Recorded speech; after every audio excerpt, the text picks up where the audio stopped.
She stumbled out of the heat with nothing but a torn cloth, blood drying from scraped knees and terror pushing her forward. The sun was straight overhead, the ground burned her feet, and she didn't know where she was running anymore. Every step hurt, every breath scraped, and stopping felt worse than dying. She'd left everything behind in the dark, her voice, her name, her safety, and she was sure someone was still coming. When she reached the line of fence posts and the wide open ranch beyond them, her knees finally gave out. She slid down the trunk of a cottonwood tree, shaking, clutching the cloth to her chest, trying to make herself smaller than fear. That was when the horse stopped. That was when the man stared. Caleb Hart didn't move at first because he always looked before he acted. At 49, he'd learned that rushing got men killed, and silence kept them alive. He sat tall in the saddle, dust on his boots, eyes sharp, jaw tight. Studying the scene in front of him, his jaw worked like he was chewing on a thought, the way he always did when he didn't want to feel something. A young woman in her mid-20s, bruised, barefoot, breathing like she'd run from hell itself. No wagon, no supplies, no story that ended well. His eyes stayed on her too long. That was his bad habit. He looked at people like they were a problem to solve. He could read a man across a poker table, but he never learned when to stop. Her hands trembled harder, and panic rose in her throat like bile. She'd seen that look before. The pause before a man decided what he could take. She pulled the cloth tighter, pressed her back into the bark, and forced the words out. "Don't look at me like that." The sentence cracked between them, sharp and fragile at the same time. Caleb flinched, as if she'd struck him instead. He looked down, aware of himself now, aware of how that silence must feel to someone already broken. Slowly, carefully, he swung down from the saddle, keeping both hands where she could see them. "I'm not here to hurt you," he said it low and calm, like a man talking to a spooked horse.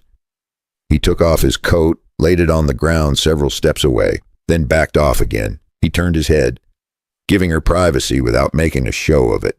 "Use it," he said, and kept his eyes on the fence line instead of on her. Only when the coat disappeared around her shoulders did he breathe again. She didn't move. Then, slowly, she reached for the coat like it might vanish. Her eyes stayed locked on him, wide, glassy, waiting for the lie to show itself. Caleb noticed the marks then, the bruises that weren't from falling, the kind that came from a man grabbing too hard, not from a trail, the way she flinched when the wind touched her skin. He didn't ask questions, because questions could wait, and fear couldn't. "You're safe here, for now." He meant it, but he also knew how cheap those words sounded. Safety was a promise the West rarely kept. As he crouched to pour water into a tin cup, the sleeve of his shirt slid back. For half a second, sunlight caught the pale ring on his finger. Where a band used to be, he noticed it too late. She saw it. Her eyes flicked from the mark to his face, and something else broke inside her. A man who looked that long. A man who said gentle things. A man who had a wife. Caleb followed her gaze, and his jaw clenched. He pulled his hand away, rubbed the mark like it burned, and said nothing. Silence was his habit, and it had ruined things before. Out here, a man's best habit could turn into his worst flaw, and Caleb was living proof of it. Subscribe if you want more Western stories told straight, the way they really felt. And tell me this, what kind of Wild West story do you want next? Justice, revenge, or redemption? Now here's the part most folks don't expect.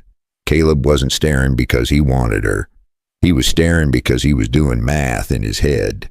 How far she'd run, how long she'd had no water, and how close the men behind her had to be. He'd seen trouble ride in with manners and ride out with bodies, and he could already tell this wasn't a lost girl story.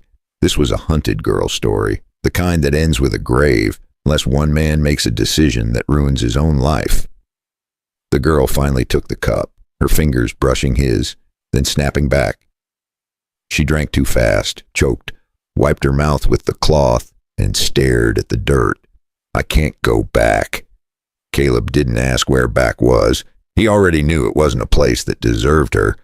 From the far road, a faint sound carried on the heat. The rhythm of hooves where no one should be riding this time of day. Caleb stood slowly. Stay with me right here. If this moment has you holding your breath, tap like and subscribe and tell me, was that the only choice he had? Eyes narrowing, listening, the past he'd buried, the wife people whispered about, the trouble standing at the edge of his land. He had a choice to make, and it wouldn't leave his hands clean. If a man with a past protects a girl running from one, who pays the price in the end? Caleb didn't sleep that night. He sat on the edge of the porch with a tin cup gone cold, listening to the dark breathe around his land. The girl slept in the hay loft, wrapped in his coat, finally still after hours of shaking. Every few minutes she'd twitch like she was falling again. And every time she did, Caleb felt something tighten in his chest that had nothing to do with fear. By dawn, he knew two things for sure. Someone was looking for her. And whoever it was, they weren't coming with good intentions. He found her sitting up just after sunrise, knees pulled in. She stared at the slats of light cutting through the boards. She looked worn in the morning, like the night had taken what little strength she had left. "My name's Lila May," she said, before he could ask. "I taught school for a spell. I'm not a child, even if I look like one right now." Her voice was hoarse but steady, like she'd practiced saying it out loud. "I didn't plan on ending up here." "Most folks don't," Caleb said. It wasn't a joke, but it wasn't a sermon either. She told him enough to matter, and not enough to bleed. She'd been staying with family outside Tascosa, her brother-in-law Silas Klein, a man folks tipped their hats to and trusted with cattle and money. She stopped there for a long moment, eyes fixed on the floor. "He said no one would believe me, she finally said, and I believed him." Caleb didn't push. He didn't need details to hear the truth in her voice. He'd lived long enough to know the sound of someone who'd run, because staying meant breaking. What surprised him was the rest. She hadn't just run with fear. She'd run with something Silas wanted back. From inside the folded cloth, she pulled a thin ledger page, creased and smudged, numbers written careful and tight. "I don't know what it means," she said, "but he nearly killed me trying to get it." Caleb read it once, then again. Then he went quiet in that way that made people uneasy. It wasn't a love letter. It wasn't a confession. It was worse. Weights that didn't match, dates that skipped, marks that didn't belong to honest ranch work, cattle that vanished on paper and reappeared somewhere else with different brands. "You didn't steal this," Caleb said. She shook her head fast. "I found it." He hid it under the floor. "I thought if I kept it, I could make him stop." Caleb sighed through his nose. That was the trouble with truth in the wrong hands. It didn't protect you.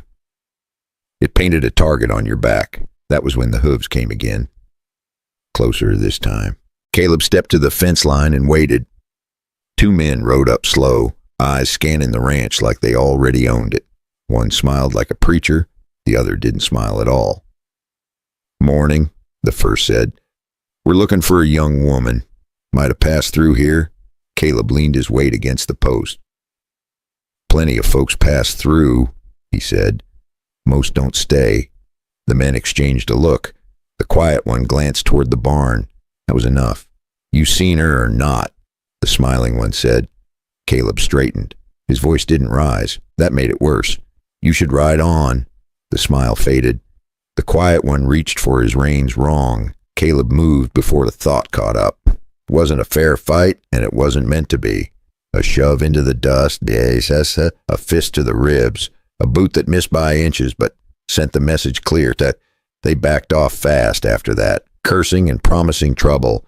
One of them spat and said the name out loud like it carried weight. "Silas won't like this." Caleb watched them ride off, heart pounding slow and heavy. He'd crossed a line now. He knew it. Back in the barn, Lila stood frozen, clutching the ladder rail. "You didn't have to do that," she said. "Yeah," Caleb said. "I did." That was the moment he stopped pretending this was about charity. This was about a choice he'd made a long time ago, after watching the wrong people walk free because no one wanted the trouble. "I'm not handing you back to him," Caleb said.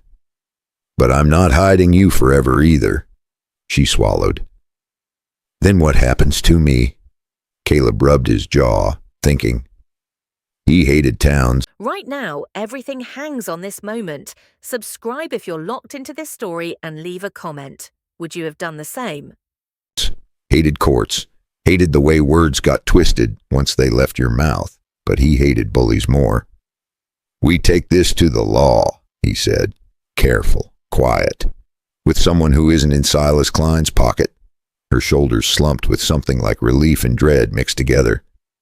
"People already think things," she said, "about you, about me." Caleb looked away toward the empty horizon. He thought about the ring mark on his hand, about the wife folks whispered about how easy it was for Story to get ahead of the truth. "Let them think," he said. "Truth catches up eventually."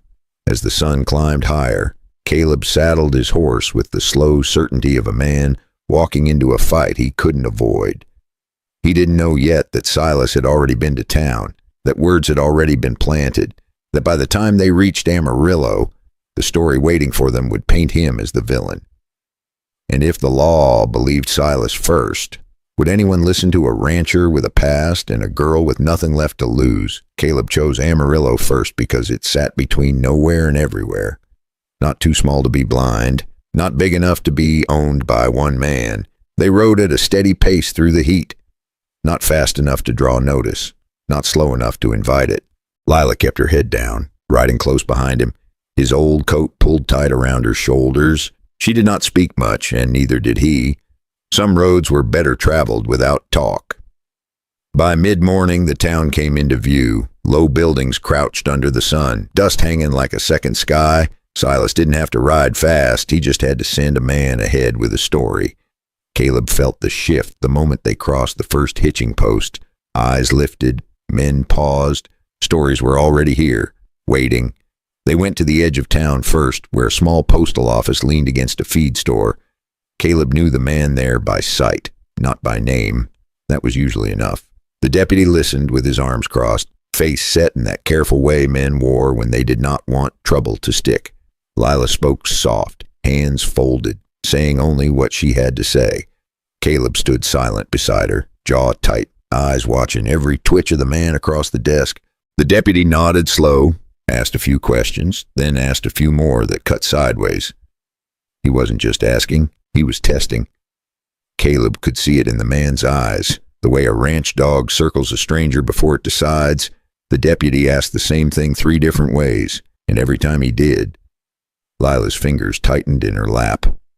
Caleb wanted to step in, to say the words that would set it straight, but his mouth stayed shut, and he hated himself for it. Because he knew exactly what the deputy was thinking. A scared woman and a quiet, older man. That story never ends gentle. Where had she come from? Why was she with him? Why had she run? Caleb answered when it mattered. He did not answer when it did not. Holding his tongue had always been his way of keeping control. He'd rather swallow words than risk saying the wrong one. But in town, swallowed words sounded like guilt. It worked in poker. It worked on the range. It did not work here. By the time they stepped back into the street, Caleb knew they had not been believed. Not fully, not enough. They had taken her name. They had taken his. And they had taken a look at his hand when he reached for the door. The pale ring mark did not lie. Lila saw it too. She did not say anything, but her shoulders stiffened. The space between them grew careful again. They had not gone 3 blocks when they saw the men watching from the shade of the livery. One of them smiled. Caleb recognized the look, the kind that said the story had already been told. They turned down a side street, but it did not matter. By noon, word had reached the center of town. Tascosa was only a day away, but its influence reached farther than that. Silas Klein had friends, more than Caleb expected. The sheriff arrived in the afternoon, riding in like he belonged everywhere he stopped. He greeted Caleb like an old acquaintance and Lila like a problem. The talk was polite. Too polite. The sheriff said Silas was worried sick, said family matters should be handled by family. Said a young woman in distress sometimes said things she later regretted. Caleb felt the old anger stir, the one he kept buried deep. He answered carefully. He watched the sheriff the way he watched weather. But watching was not enough. The sheriff looked at his hand, then at Lila, then back at him. He said the words slow, like they carried weight. "You are a married man."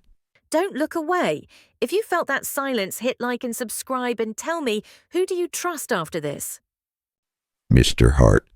Caleb felt his jaw clamp, and he made the same mistake again. He went still instead of speaking. Stillness had kept him alive on the range, but here it made him look like a liar. The street felt quieter all at once. Caleb did not deny it. Denial would have sounded worse. He only said the truth was longer than that sentence. The sheriff nodded like a man who had already made up his mind. He said until things were sorted, the young woman would be better off with her kin. Two men stepped forward, the same ones from the livery. Lila took a step back. Her hand brushed Caleb's sleeve. Just once, Caleb wanted to stop it. Wanted to lay a hand on the sheriff's shoulder and explain how wrong he was, but words were slippery here, and fists would only seal her fate. They took her then. Not rough, not gentle, just firm enough to say the law was on their side. Caleb stood in the street and watched them walk her away. It was the hardest thing he had done in years. That night, Amarillo felt smaller than any stretch of open land he had ever crossed. Caleb sat alone outside the boarding house, listening to laughter drift from somewhere he did not belong. He thought about the ledger page folded in his pocket, about the names and marks that did not line up, about the way Silas had sent men instead of coming himself. That was when he made the second choice. He rode north before dawn, past the town, past the places where gossip lived, toward Fort Elliott, where men wore badges that did not bend for local names. The marshal listened longer than the deputy had. Not because he was kinder, because the ledger made sense to him. Stolen cattle crossed jurisdictions, so did men who thought they were untouchable. The marshal did not promise anything. He only said if Silas Klein was dirty, he would find it. Caleb left Fort Elliott with no comfort, but with a direction. Behind him, Lila was already being moved again, farther from town, farther from help. And Silas was smiling, because he thought the worst was over. But the law had finally taken notice, and when it came looking, it would not come quiet. The question was simple and cruel. Would it come in time? Caleb rode hard from Fort Elliott, not reckless, just determined in the quiet way men get when they know they're late, but still moving. The marshal had not promised him justice. He had promised him attention. And out here, attention from the right man mattered more than words.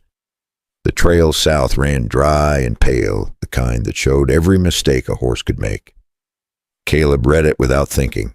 He could tell where a rider had slowed, where one had looked back, where another had been dragged forward by fear instead of plan.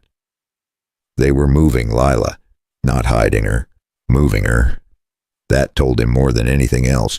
Men who believed they were safe did not rush. Men who believed the law was still sleeping did not change routes. Silas was nervous now, and nervous men made errors. By late afternoon, Caleb found the first sign, a scrap of cloth caught on a mesquite thorn pale against the red dirt. Not hers, but close enough to know he was on the right line. He did not call out, did not hurry. He followed the trail the way he had followed cattle for decades, patient, exact, letting the land talk. As the sun dipped lower, the wind shifted, carrying sound. Voices. A horse snorting. Metal touching metal. Caleb slowed, slid off the saddle, and led his horse the last stretch. Ahead, near a shallow bend in the Canadian River. 3 men waited, one paced, one leaned against a tree, one sat his horse too still. Lila was not tied. That was the cruel part. She did not need rope. Fear was doing the work. Silas Klein stepped into view. Clean shirt, calm face, the same one he wore in town. He spoke to her like he was doing her a favor. Caleb watched from the brush and felt his jaw lock. This was the man people trusted. This was the man who smiled while deciding what someone else would lose. Caleb could have shot him then. The thought crossed his mind, clear and simple. One pull. End of it. But he heard the marshal's voice again. If you act first, the truth never gets heard. So Caleb waited. The waiting cost him. Silas struck one of the men for a mistake, a sharp backhand, quick and mean. Lila flinched hard enough to stumble. That was enough. Caleb stepped out into the open, hands low, voice steady. Let her go. The men spun. Silas smiled like he had been expecting this moment all day. You really should mind. This is where things turn deadly. Stay with the channel, like and subscribe, and let me know in the comments, whose side are you on right now? Your own land, heart, Silas said. People are talking. Caleb said nothing, and the old silence settled in again, the habit he could not break. One of the men reached wrong. Caleb moved right. It was not pretty, and it was not brave, not it was fast and close and ugly in the way fights usually are when men are tired and scared. A shove into the riverbank, a fist that landed solid. A gun kicked away before it could clear leather. Silas backed up, face tight now, a mask slipping. You think this helps her? He said. You think anyone will listen to you? Caleb stood between him and Lila without looking back. That was the choice, clear as daylight. Then the sound of hooves came again. More than one. Silas froze, just for a second, long enough for Caleb to see it. The marshal rode in with 2 deputies, dust rolling behind them like a curtain being pulled back. No shouting, no rush, just authority arriving late but heavy. Silas laughed once, short and sharp. You boys are a long way from your business, he said. The marshal looked at him like he was counting cattle. Stolen ones are always our business. That was when Silas's eyes flicked to Caleb's hand. To the ring mark, to the rumor he thought would still protect him. But rumors did not matter here. Paper did, numbers did. And so did witnesses. They took Silas then, not gently, not roughly, just the way men were taken when the game was finally up. Lila stood shaking, staring at the river like she could still disappear into it if she needed to. Caleb said her name once. Soft. She looked at him and nodded, just once. The ride back was quiet. No relief yet, only space to feel the weight of what had almost gone wrong. At Fort Elliott, the marshal did not thank Caleb. He did not need to. He said the case would move now. Slow. Thorough. That was the law's way. As Lila was led inside to give her statement, she stopped and turned back. You didn't have to do any of this, she said. Caleb shrugged, the movement stiff. Somebody should have. The marshal watched him for a long moment after she was gone. People say you've got a wife, he said. Caleb did not answer right away. Then he nodded once. That complicates things, the marshal said. Everything does, Caleb replied. He knew his flaws better than anyone. The staring, the silence, the pride. A man could outrun trouble for years, until his own habits caught him. Night fell over the fort, cooler than the land beyond it. Caleb sat alone, thinking about the years he had let settle without asking questions, about the woman everyone said he belonged to, about the girl who now needed more than protection. He had stood in front of violence. He had stood in front of the law. But the hardest thing was still ahead, because when the truth finally came out, it would not only ruin Silas, it would dig up a past Caleb had never laid to rest. The days that followed moved slower than Caleb expected and heavier than he liked. That was the way the law worked when it decided to work at all. Slow steps, careful questions, men writing things down instead of raising their voices. Lila stayed near the fort, sleeping in a small room that smelled of soap and dust. She answered questions when she could and stared out the window when she could not. Caleb waited outside more than once, hat in his hands, feeling older than he had in years. The marshal kept his word. He did not rush. He followed the paper. Paper sounds boring. Until you realize paper's how men steal without firing a shot. A false brand on a calf is one thing. A false number on a page can steal a whole ranch. Caleb watched the marshal lay the sheets out and tap the same names again and again. And every time the marshal's finger landed, Caleb felt the net tightening. Silas wasn't just cruel, he was careful. And careful men don't get caught unless somebody makes them angry enough to slip. The ledger page Lila had carried was not the whole story. It was a loose thread. But loose threads led to knots, and knots led to men who pulled too hard. Within a week, names started to repeat. Dates overlapped. Brands showed up in the wrong places. Silas Klein stopped smiling. They brought him in for questioning twice. The first time he laughed it off. The second time he asked for a lawyer.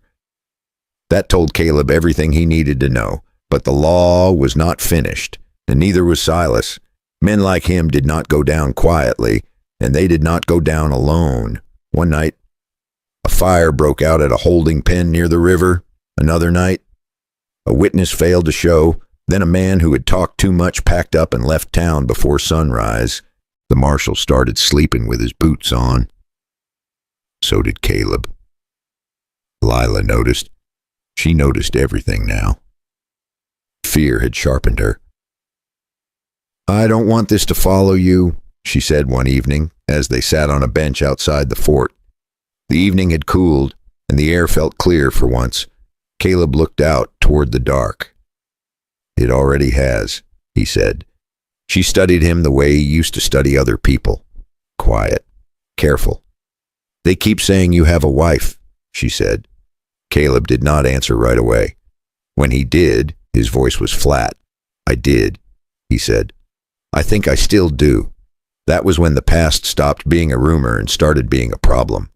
Her name was Evelyn. They had married young and stubborn, back when promises felt like armor. Then sickness came through and work dried. Remember this moment. Subscribe and like the video so you don't miss what follows. And tell me, what do you think comes next? Up, and she left with a wagon heading east, chasing help and hope. The letter saying she was gone never came. Neither did the one saying she was alive. So people filled in the space, Caleb said. And I let them. The marshal listened to that story with the same patience he gave numbers and brands. Then he leaned back and said something Caleb had not expected. "We may need her," he said. Caleb felt his stomach drop. Silas had been careful. Too careful. But there were gaps only someone close would know. Routes he had used early on. Names he trusted when he should not have. If Evelyn was alive, she might be the missing piece. They found her 2 days later, not far. Working in a boarding house near a rail spur, the marshal had asked around the rail line because people who disappear often turn up where trains keep moving. Older, thinner, still standing. When Caleb saw her, he did not feel relief. He felt weight. Evelyn's eyes weren't soft. "You never came looking," she said. Caleb held his tongue, 'cause she wasn't wrong. She looked at him like she had been waiting for this moment longer than he had. "I heard you were still out here," she said. He nodded. "I heard you had trouble," she said. He nodded again. They talked slow, no shouting, no tears, just facts that had been left too long in the dark. She didn't do it for Caleb. She did it because she was tired of men like Silas walking around clean while others paid the cost. Then she told the marshal what she knew, names, dates. A night she had seen Silas meet men by the river, trading papers and coin like it was nothing. It was enough. When she was done, she didn't stay for coffee or comfort. She walked back to her life, and Caleb didn't try to follow. The case turned after that, quietly, decisively. Silas was brought in again, this time without smiles or speeches. The marshal laid out the evidence piece by piece, like setting down tools on a table. That night, Silas tried one last move, not in the courtroom, but in the dark.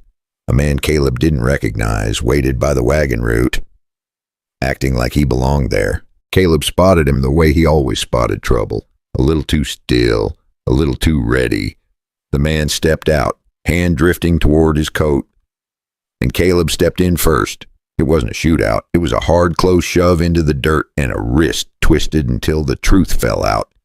Silas had paid him to scare Lila quiet and to make Caleb look like the problem. The marshal heard that, and the last bit of protection Silas thought he had disappeared. Silas watched it happen with eyes that kept looking for a door that was no longer there. When they took him away for good, even the men who used to tip their hats to him wouldn't meet his eyes. The town just exhaled. That was how it usually went.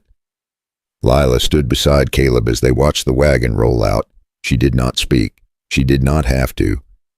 Later that night, she found him sitting alone, the ring mark on his hand pale in the lantern light.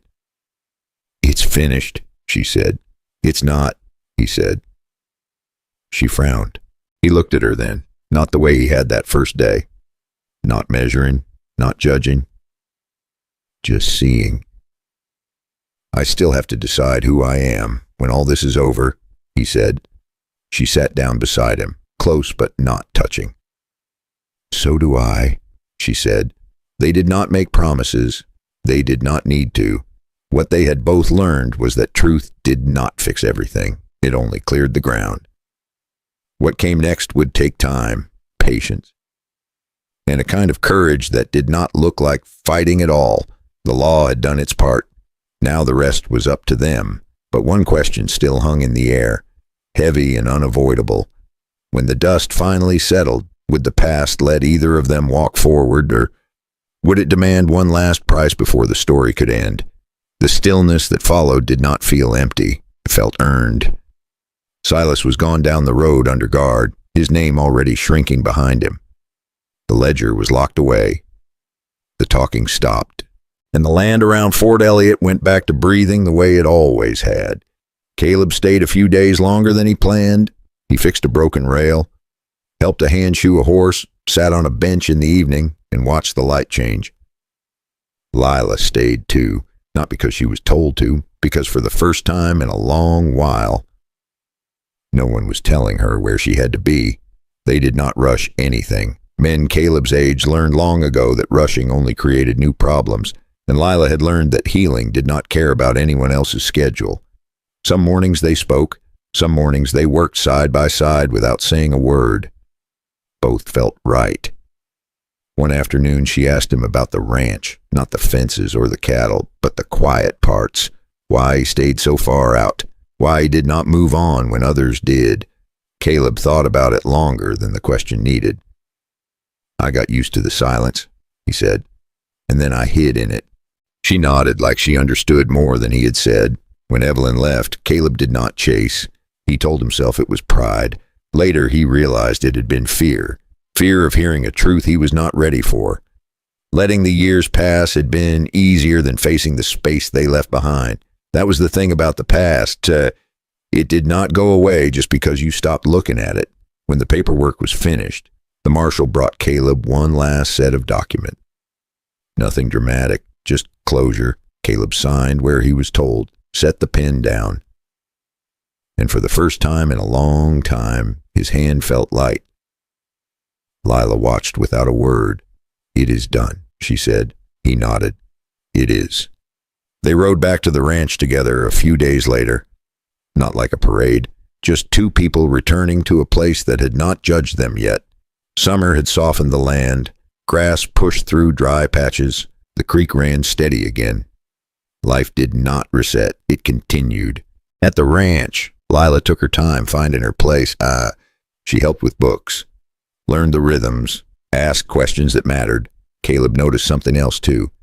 He noticed he was not watching her the way he watched strangers, not measuring, not guarding. He was learning to see without suspicion. One evening as the sun dropped low, she stood by the fence and said something that stayed with him. "I used to think being strong meant not needing anyone," she said. "Now I think it means choosing who you trust." Caleb smiled at that, just a little. A year passed, then another. Talk reached them now and then. People always talked. Some said Caleb had done right. Some said he had invited trouble. He let them talk. What mattered was quieter than that. One morning he found Lila in the kitchen, hair pulled back, reading by the window. The sight stopped him cold, not because it was grand, because it was ordinary. That was when he understood what had changed. He was not fixing the past anymore. He was building something new.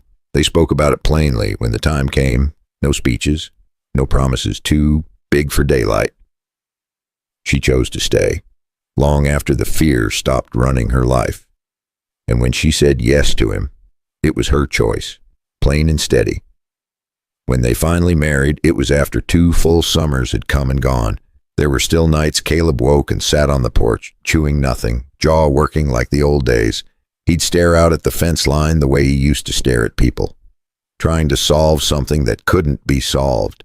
And sometimes Lila would step out with a blanket and say nothing at all. She'd just sit beside him, close enough to remind him he wasn't alone. That was their real marriage right there. Not the vows, not the witnesses, just 2 imperfect people choosing the same direction again and again. Even when it was hard, no one rushed her into it, no one talked her into it either. A handful of witnesses, a borrowed table. A breeze that did not ask permission. No one pretended it made everything perfect. It did not. Caleb still went quiet when troubled. Sometimes he'd catch himself staring off, jaw working, holding back words that should have been said. And Lila would see it, not with fear this time, but with understanding. 'Cause out here, nobody was built perfect. They were built, then tested. Lila still woke some nights before dawn, but they knew those things about each other. And knowing mattered more than pretending. There's a lesson in that. If you're listening, no one comes through life untouched. We all carry habits that protect us once and hurt us later. We all make choices that feel right at the time and heavy years afterward. What matters is not perfection. What matters is what you do when you finally see clearly. Do you turn away, or do you step forward anyway? Most men don't get in trouble because they're evil. They get in trouble because they keep doing the same small wrong thing until it turns big. If this story hit you somewhere real, tap like before you go. And subscribe, because out here, the next tale is always waiting just beyond the fence line. Let me ask you something before we ride on. Have you ever stayed quiet when you should have spoken?